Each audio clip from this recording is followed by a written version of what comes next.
One small step for film. One giant leap for Interfellas.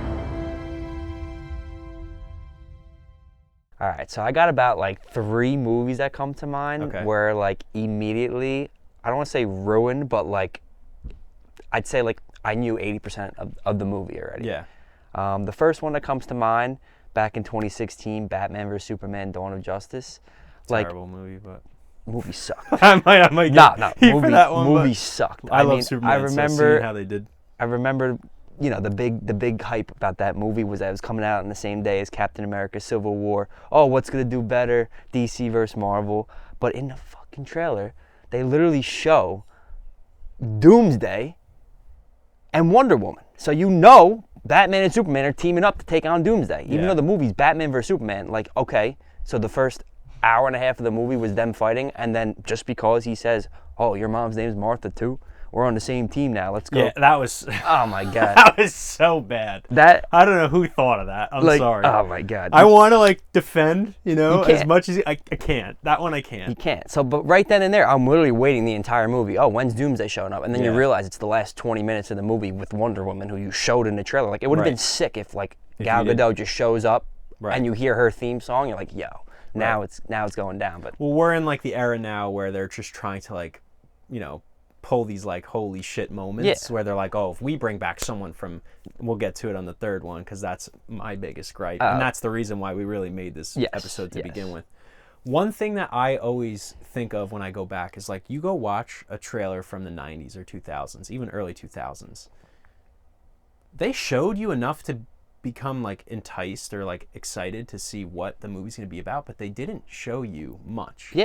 I prefer teasers. You could show some shots, some really cool stuff, but like a lot of press releases of these huge movies, I feel like they focus on, they only show clips from the first 10 minutes. That's what it should be. And that's what it should be. I don't want to see something because, I don't know, for me it's like my brain is looking for that moment in the movie, especially if it's something you're pulling like a pivotal moment. So it's like, I get that you're trying to draw people in to sell the movie, but at what expense? At what cost? Especially like, I know a majority of the gripes that we have are with superhero movies. So you already know that you have a huge audience. Right. So that is another reason that fuels our anger. Is that you have people who are going to see the movie no matter what. You could show nothing. You could show a black screen and it just says coming soon, and we'll be like, I'm in. Honestly, I'd rather that. Literally, you could show just the logo, right? Like a chess logo, Spider-Man's logo. I'm there. Exactly. Little, so, little but then like, then you have the movies where like, okay, they're not related to a franchise that you don't know about, but okay, you're sitting in the theater, coming attraction. Oh, that looks good, but you don't want to, give away the plot of the movie. But a movie that comes to mind, like Marty Supreme, like I didn't even like know what was happening. You see Timothy Chalamet, like, okay, that's an actor I'm interested in.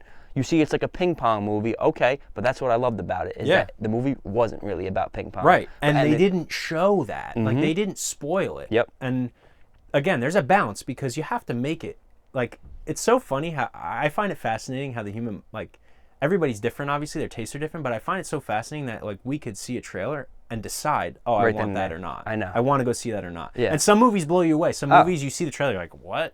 But then you hear the hype and you go see it and you're like, oh my God, that was insane. But for the most part, I feel like it's bizarre how you can like see if a trailer is going to be worth going to see the movie or not. And I'd say contrary, so like Project Hail Mary. Like I saw that trailer and I'm like, I could go, I don't want to see that. And then you hear great things and it was amazing. Like, and the problem with the era that we're in now and the time period is like, you just feel like it's so overinflated. Like you see all these reviews and like Rotten Tomatoes score. And again, I am just like a letterbox enthusiast. I feel like that is the most accurate because it's power to the people. But you hear one of the best movies in the past decade and you're like, they say that about everything. It was great though. It was. I loved how those early 2000s and late 90s movie trailers pulled the moments, but the story was told within the dialogue. They need to bring back the man who voiced those trailers because his voice, I can hear it in my head.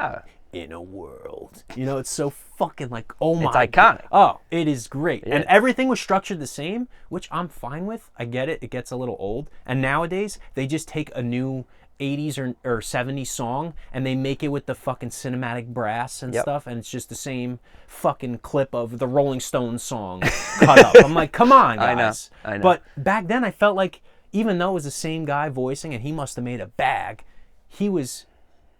everything was different because you were listening, like he was telling a different story in every movie. Yep. And it wasn't enough to give anything away. There was still an element of mystery, which made you want to go to theaters. Now they feel like we're in such a dumbed down world that they have to like show you the climax of the film to get you to go. Like I think of like Gladiator, right back in 2000. Really, all they're showing you is like, okay, here's the Coliseum, here's this gladiator, here's action. Sold. Sold. And now they have to show you Denzel, the scene where they fight each other, and it's like, they give away the sharks, which was a sick idea. Right. But like you saw it, so then you go into the movie waiting for that part. And Yes. you're like, oh shit, we're like an hour and a half into the movie. Like this is an important part that they spoiled. Yep. Yeah. Get to the second one. I know So, you had a list coming in here. I know. My second one, which I think unanimously was agreed, was the latest Captain America 4, Brave New World. Red Hulk. Why are we doing that? You announce Harrison Ford to take over as Secretary Ross, right? Because William Hurt passed away, rest in peace. And everybody knows in the comics, Secretary Ross is Red Hulk. We've been waiting for it. I'm not a deep comic like for the Marvel world, so either way though, like, but it's still spoiled. He was he was in, I don't know how many like exactly, but he was in probably like 5, 6 MCU movies. So kind of everybody kind of knew. Okay, now you have Harrison Ford. And then you just show Red Hulk in the final fight scene in the trailer. So we're waiting 2 hours for that exact scene, and that was it. That was the only interaction him and Captain America had. That movie, I don't want to say not much happened, but like that was the pivotal moment of the movie. Yeah. Him turning into Red Hulk and having that whole fight, and then they fought down on that with the cherry blossom trees. I forget. That was what you were excited to go see. And again, seeing that for the first time and not in the trailer, you would have been like, holy yo, this is shit. sick. Yeah. But they have to do for clicks and views, and I don't know. Just the whole dynamic of how social media has changed the way that we consume movies is like, It's sad. There's a lot of good to it, but because it's cool to communicate with other people that like, maybe see things you don't or share the same values. But like, for instance, I mean, I know right now at this very moment, the day we are filming this, like Matt Reeves is dropping a lot of stuff about Batman Part 2. That's probably the most anticipated film that I have, like, in the near Going future. forward or ever? No. Ever was Star Wars, but I don't want to fall into different a state of depression. No, I would say in recent times, between the Odyssey right now, this year coming out, but no, I think I'm even more excited to see what Reeves does with Batman Part 2. Yeah. But even like, the news that comes out and like the snippets from the trailers, and then these people analyze it and figure things out, and then it ruins the experience. I stopped watching trailers. I don't watch them anymore. And I know you have seen a couple. We both haven't seen the Spider-Man one. I've cut out the major ones because I saw one still frame from the Odyssey. I have not seen a single trailer, a single promotional marketing material, nothing. I want to go in blind.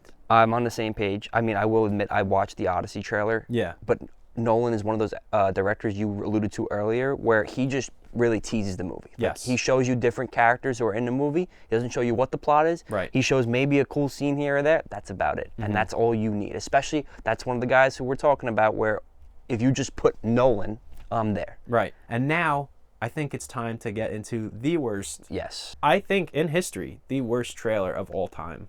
Spider-Man No Way Home. Agreed. It is the worst trailer that has ever been we just talked about hype.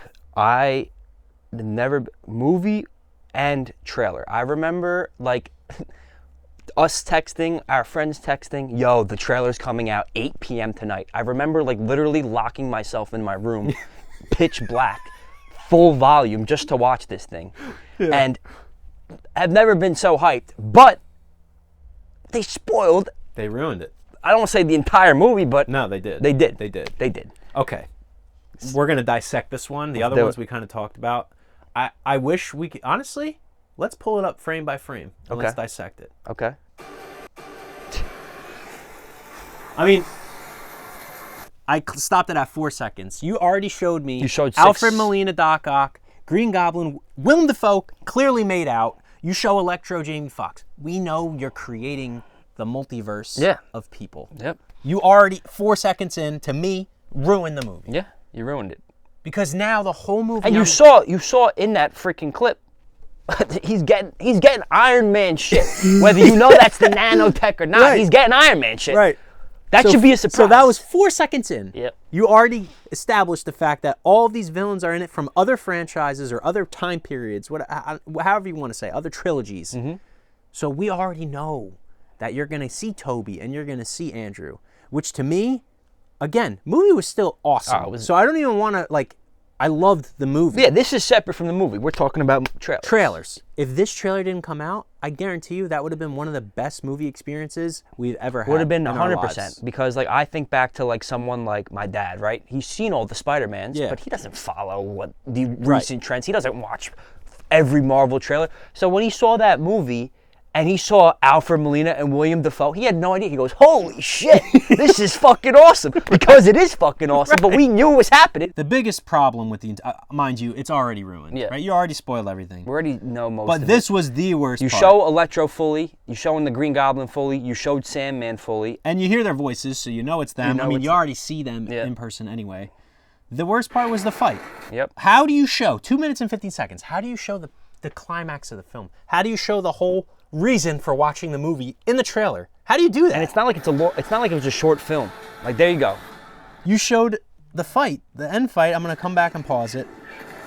I want to get the exact time. 2 minutes and 16 seconds. You show Electro, Sandman, who we didn't see previous to whatever. Then Lizard. And the Lizard.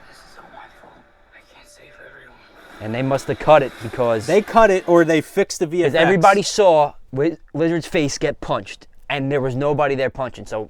They scrubbed out... two together. Right, they scrubbed out the other Spider-Men that were in the scene. So now you know at some point... First of all, again, what we were talking about earlier throughout this episode, you're waiting for that moment now that you've seen the entire film. So, I hate to say it. So let's say, take out the fact that let's say they cut it that way and you couldn't tell that it was the other two Spider-Men in it.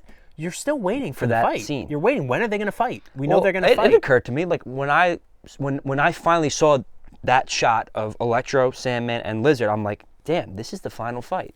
I'm like, damn, they really showed this.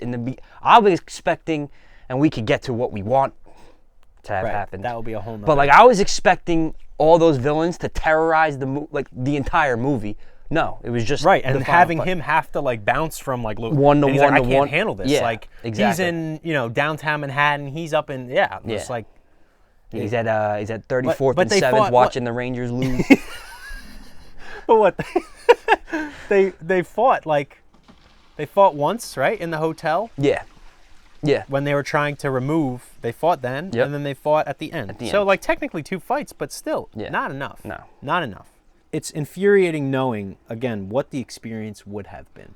And that's why this exact trailer, whenever this came out, this exact date, was the last trailer I watched. I'm not even kidding. The last trailer I've watched in its entirety. About a movie that I'm anticipating to see. Yeah. Like a Project Hail Mary. No, that changed how I viewed superhero movies for 1,000%. 1,000%. I mean, I remember for a fact, what's sad is even leading up to that, I remember you blocking keywords on all these apps. And I deleted social media for a month. Yeah, just because you didn't want it to be spoiled. I did the same thing for Endgame. And Endgame is another trailer that did a fantastic job where it was like 2 minutes. Yep. They took clips from the old movies. They showed a few clips from the new movie, just the first 10 minutes.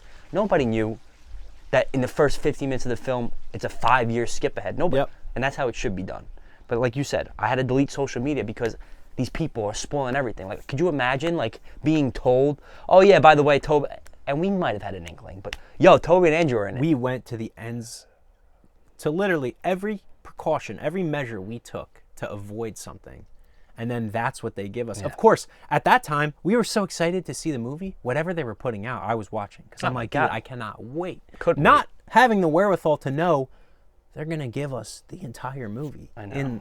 And again, we always talk about it, time period. They had to bring people back. They had to get people excited to go back to the movies again. They still are struggling to get people to go to the movies. Yeah. And I think it's due to many factors, which we could even make a whole episode on. That's another topic. It's very upsetting to know how, like, that would be a moment if I could go back. Again, it wouldn't be like the moment, but if I could go back and like change something, I would love to be able to go and see that for the first time, knowing nothing, not seeing the trailer. Me too. Like, because that movie would have probably, I won't say it would have been my favorite Spider-Man movie because Tobey's trilogy, but it would be literally right before. I mean, it already was like a top theater experience, knowing all that, right? Exactly what you said. And people bring up a hypothetical all the time. Oh, if you had your memory wiped, if I took a Men in Black neuralizer and just wiped my brain, literally that's like either Endgame or that. Seeing it for the first time, but without the knowledge. Oh my God, I couldn't imagine. Like, Spider-Man, probably the most influential movie on my childhood. Yeah. Growing up, you know, everybody wanted to be Spider-Man because he's a relatable character, right? New York. Yep. Especially, I mean, we're always in the city. So like, I couldn't imagine seeing those characters on the again. side of the pool. You ever see those? Oh, of course. I think I was Spider-Man like 12 times for Halloween. Oh, I have it. I'm gonna put a picture right here. I was Spider-Man in like preschool or something. I know. Yeah. You know, remember the toy with the web shoot? Of course. Gold with the silly string. It's just, again, to wrap up the whole topic of today's conversation. It's very unfortunate that just the climate we're in now. I don't even know. Well, if that's even like the thought of skepticism for watching a trailer is sad. Yeah, because you shouldn't have to worry that they're going to pick the best part, the part of the movie you're waiting to get to, and show it. Can't believe it. If you enjoyed this episode, please subscribe and check out our other episodes.